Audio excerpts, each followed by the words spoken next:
Guys বহুদিন পর লিমকার শরবত করে খেলাম। চলো গাইস গল্পটা তোমাদেরকে শুরু থেকেই বলি।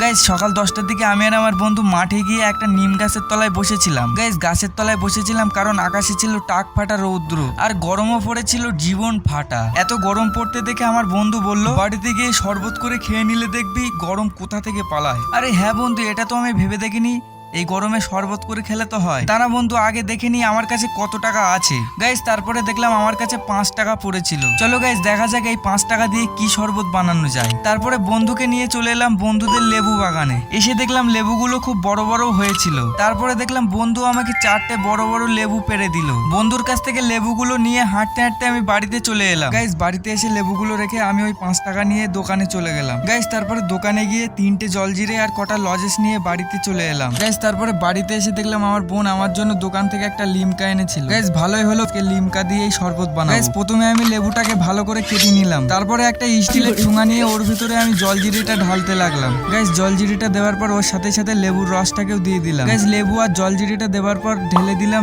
লিমকা।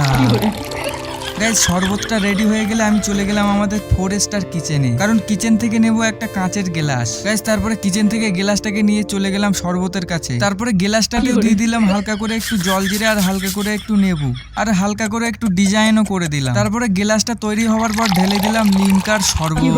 গাইস ভিডিওটা কেমন হয়েছে অবশ্যই বলবে। এখন আমি লিমকার শরবতটা খেয়ে গোসল করতে চলে যাই, আর তোমরা লাইক সাবস্ক্রাইব করে দিও। বাই।